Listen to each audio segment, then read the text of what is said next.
Well, hello and welcome to Bingewatch, the podcast where we take a look at the hottest new TV and film releases on streaming television platforms. I'm Hannah Fernando, the group editor of Woman and Woman and Home magazine. And I'm Ian McEwen, writer on TV and Satellite Week, TV Times and What's on TV magazines. And today we're looking at the new releases for the week starting Friday the 18th of August 2023, including a new Netflix reality series about the home life of the boxer Tyson Fury, and the BBC iPlayer comedy Henpocalypse, in which a hen do is rudely interrupted by the end of the world. We'll also be checking out the latest Harlan Coben adaptation, Shelter, on Prime Video, and the return of Jane Austen period drama Sanditon on ITVX. But first, Ian, what is in the news, please? Prime Video's 10-part saga, Those About to Die, about gladiatorial combat in ancient Rome, will star Sir Anthony Hopkins as Emperor Vespasian, alongside Wolf's Ewan Rion and Rupert Penry-Jones. What else is in the news, Hannah? Well, Apple TV Plus's The Completely Made-Up Adventures of Dick Turpin will star none other than the brilliant Noel Fielding as the Highwayman, Hugh Bonneville as his bitter enemy, thief-taker Jonathan Wilde, and also will feature Tamsin Greig, Mark Heap, Greg Davis and Jessica Hines. What a lineup.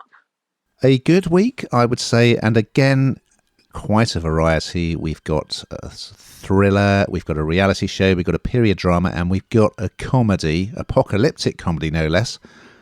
We're going to start on Prime Video. This isn't the first Harlan Coben adaptation we've covered, Hannah, and I'm sure it won't be the last. It arrives on Friday the 18th of August.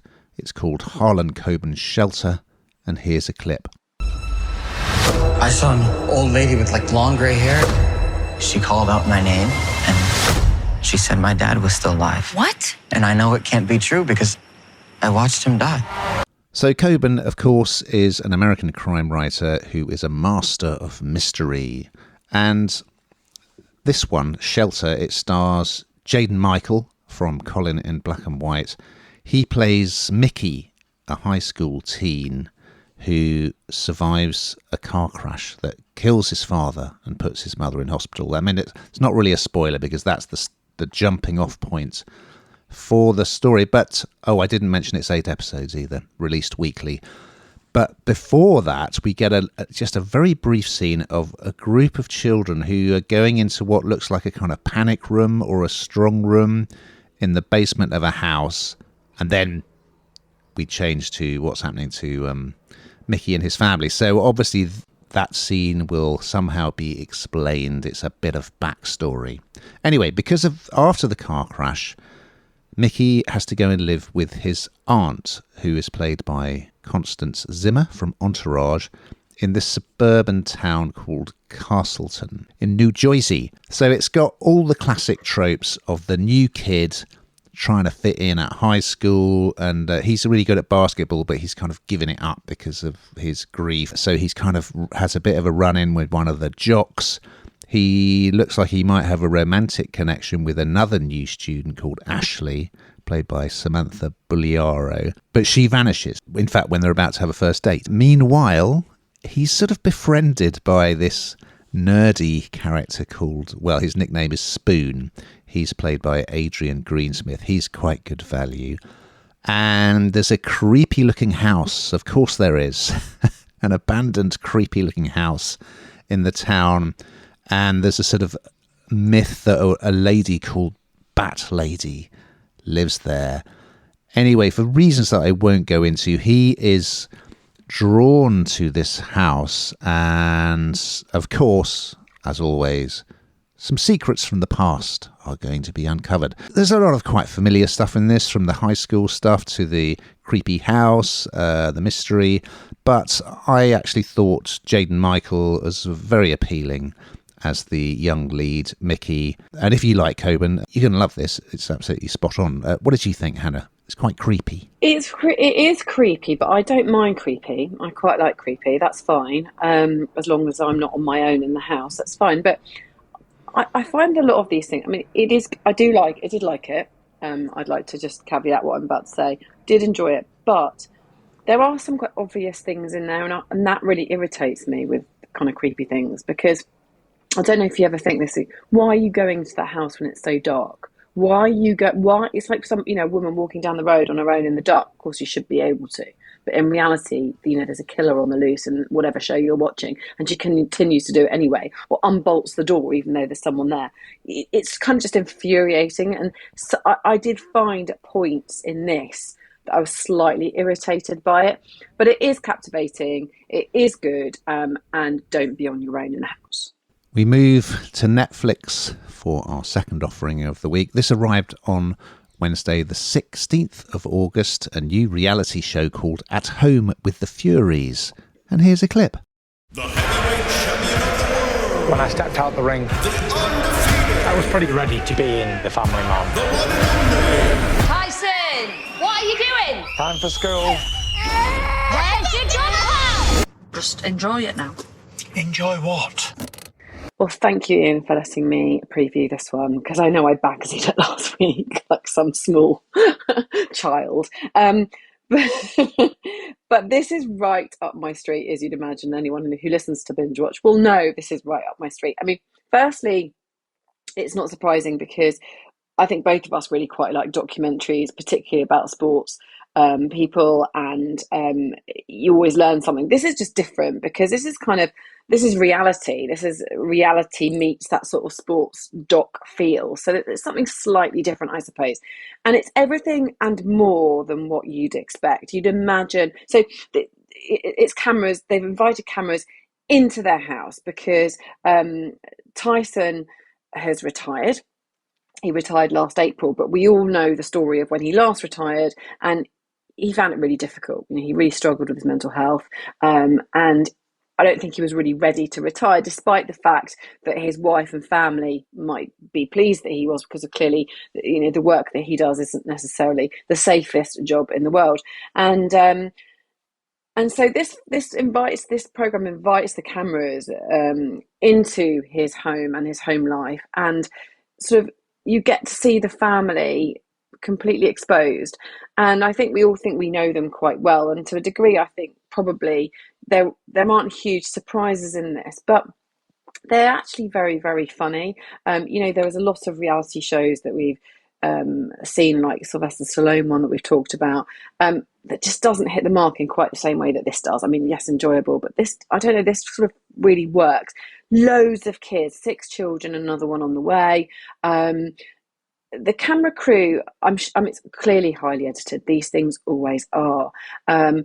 But you do get a sense that you've seen them. I think you do see the sort of the harder times as well as the very funny, good times.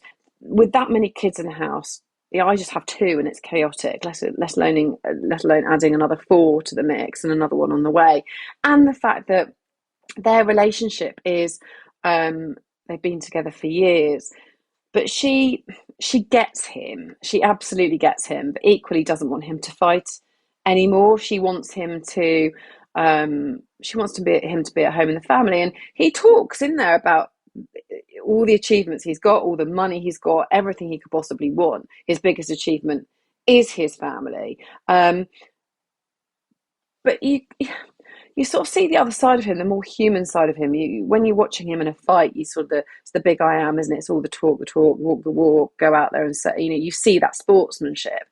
Whereas you get to see kind of the real him, and I suppose the more vulnerable side that everybody has, and his day-to-day life. But he does get itchy feet. He is going to go back in the ring, and you see his wife's reaction to that, because I think deep down she always knows that once a fighter, always a fighter.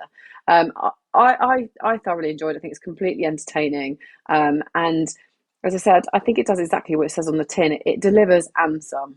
What did you think, Ian? I really liked it. I had a Zoom chat with the Furies, mum and dad, and I think they're really good value in this. It's got a little bit of the sort of the first of all these family reality shows, the one about the Osbournes, in that it is quite funny, and Tyson in particular is quite amusing. And I think it really, as you said, it's it's very much about. I mean, he's got a big family, so it's pretty hectic in their home, and for some reason, his wife is, when they're doing the face-to-face interview with her, the sort of talking head interview with her, she's sort of dressed like someone from ancient Rome, isn't she? Yeah, A bit strange. But yeah, you do see him. It's quite fun seeing him with the kids, and like getting them off to school in the morning is quite an operation. And he does get quite tetchy quite quickly. Being retired, he's just like, there's nothing for me to enjoy. It's boring. I've done all the jobs. What do you want me to do? We meet his dad, who, of course, comes from a traveller community and was a boxer himself. We meet, I think it's his half brother, Tommy, who's also a boxer, and of course he was on Love Island with his future wife, Molly May. So they both appear. In episode 1, you see one of the kids is getting christened, and yeah, you can tell that it's not going to be long before he is craving the limelight again, and some adrenaline and some purpose. But yeah, I thought it was a very honest portrayal of family life, and I think they all come across really well. I enjoyed it. And now for something completely different. On ITVX, it's the return of the period drama Sanditon, which arrives on Thursday. And here's a clip. Too often, young women are thought to be strangers to their own minds. It is left to fathers or uncles to choose the path their lives should take, as if we require saving from ourselves. If you've told me anything, Miss Hayward, it's that a young woman has a right to choose her own destiny. So I've not really kept pace with this one, Hannah. I think I did watch an episode when we covered it before, and it's based on an unfinished book by Jane Austen. I think I'm right in saying that. And it's set, Sanditon is this seaside resort. As we rejoin, our heroine, Charlotte Hayward, played by Rose Williams, has come back to Sanditon after she sort of fell in love with her employer, but it appeared that the feelings were not shared. So it's got the classic kind of Austen tropes. Parents looking to marry off their children to get a good living. There are handsome suitors. There are suitors who are not so suitable. There are balls. It's got the lot, and it's got a great cast, and I think it's really well done. You've got Chris Marshall plays Tom, he's very much the man who's promoting Sanditon and wanting it to become a sort of destination for the elite of society, a bit like Bath was back in the day with the assembly rooms. So you've got people arriving for a social event. Anne Reid, the wonderful Anne Reid, plays Lady Denham. She is trying to rehabilitate Edward, played by Jack Fox. He's a great character. He's a bit of a rogue, but he's pretending that he's mending his ways. But of course, we know that can't last for long. Yeah, there are some new arrivals. Lady Montrose wants her son Edward, Lord Montrose, to woo Georgiana, whose birthday it is. So yeah, it's all going on. Scheming, love interest, broken hearts, beautiful dresses. It sometimes looks a little bit setty, doesn't it, Sanditon? Because obviously it's, they've constructed the main street, and then you get this kind of distant shot of the town, which looks a little bit fake. But I think it's really well done. It's very charming, and if you like period drama, and particularly Jane Austen, it's great. It's very enjoyable. We've also got arriving potentially to finance a hotel in Sanditon. You've got the veteran actor James Bolan of the Likely Lads fame, and he's very funny as this grumpy businessman who's very rude to everyone. So yeah, it's got it all: bonnets, beaches, broken hearts, and I enjoyed it, though I haven't been following the storyline. But yeah, I really enjoyed revisiting it for an episode. What do you like this kind of thing, Hannah? I do. This really has the kind of Bridgerton, Queen Charlotte vibes, doesn't it? The period drama that is just going down really well at the moment, and I think this does in the same way. That's why there's been so many seasons. And I know what you mean about it being a bit set driven, and I think that actually a lot of other period dramas manage to avoid that, and I think it's a bit of a shame in places that it does feel like that. But I don't think that takes away from the story. I don't think and I also think it's interesting, like you say, you haven't kept up with some of this, but you kind of don't really need to, do you? You kind of can pick it up quite quickly. What's really going on? It's got everything needed for a good recipe, like you say. It's got the amazing outfits. It's got the kind of tradition and the kind of idea that women were being married off to people they didn't want to be because they had to be, and then this sort of idea that she's fighting back. And I think that's sort of the empowering part of it, I guess, that she's kind of fighting back and doesn't want to be. But I think it is it's all the best ingredients, and I think there's a moment in time for these period dramas. I mean, they'll always do well, but it feels like a real moment for them. And this is not necessarily jumped on the bandwagon, but it's part of that, and it works. It was really good. Well, from the genteel world of Jane Austen's Sanditon, we're going somewhere completely different. In a new comedy on BBC Two and BBC iPlayer, it's called Henpocalypse. And here's a clip. I organised this whole hen do. I don't know if you noticed, Shell, but my wedding got cancelled By the apocalypse. Well, human civilization also got cancelled, so that sort of puts your wedding into perspective. How dare you put my wedding into perspective? Yes, this is quite weird, isn't it, Ian? But yet quite enjoyable. It's just when I realised that I was reviewing this, I wasn't quite sure how I felt. I thought it was one of those things that just might irritate me a bit, because sometimes comedy things, just if they don't strike quite the right note, they are a bit irritating. But no, I think this does. It is just a bit weird and wonderful. So.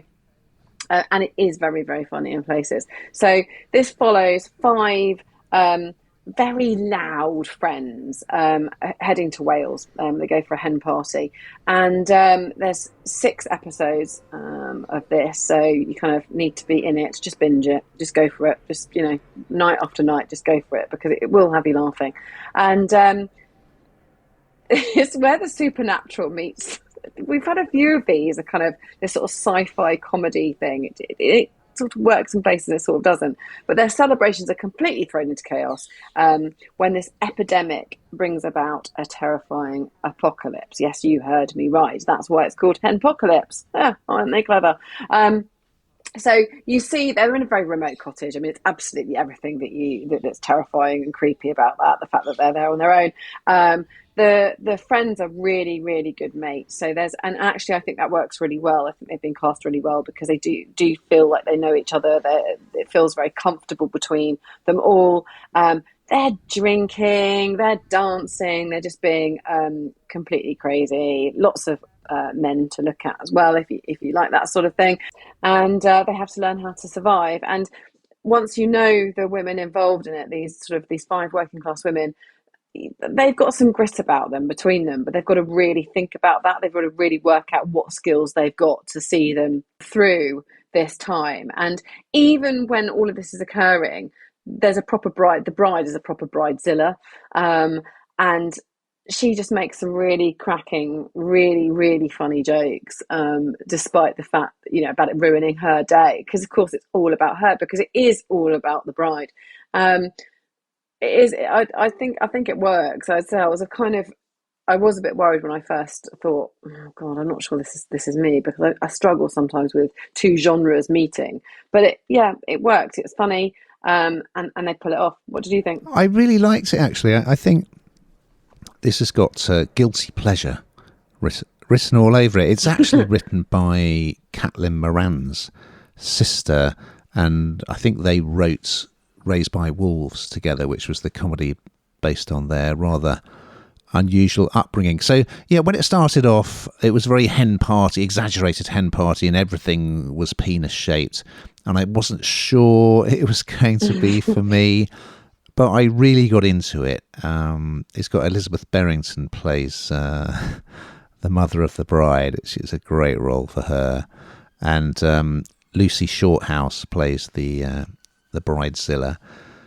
And there are all these different characters who are in this cottage when, yes, Apocalypse Strikes. And there's a male stripper. Someone hires a male stripper, and well, we've just seen Wolf, haven't we? Well, he ends up being chained to a radiator because the outbreak is something that only affects men, and it's spread through men. So that's why they chain him up, and like it could be that he's the only man left alive. So they go off into the countryside armed with various strange looking weapons that they've created themselves. And yeah, I laughed a lot, and it's got some absolutely zinger one-liners. I'm not going to spoil it by saying what they are, but quite a few times I really laughed out loud at the script. So yeah, I think it's good fun. Now we got to that time, Hannah, where we find out what you've been binging on this week. So please reveal your choices.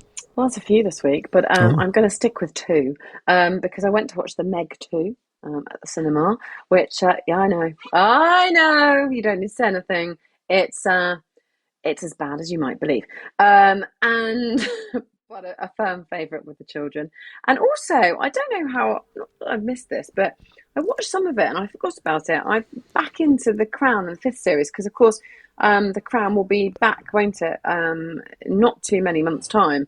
So I want to be completely up to date with that. So I've been enjoying watching that too. And Diana is absolutely brilliant. Well, I found on Netflix a very interesting sports documentary called Johnny Football, which is the story of this very talented young quarterback who he won quite a prestigious award while he was still a college player, and he was there was great anticipation about which club he would be drafted to when he turned professional. But he was very much a young man who enjoyed, partying, and predictably it doesn't work out for the best. But yeah, if you like American football and you like sports documentaries, it's a good story.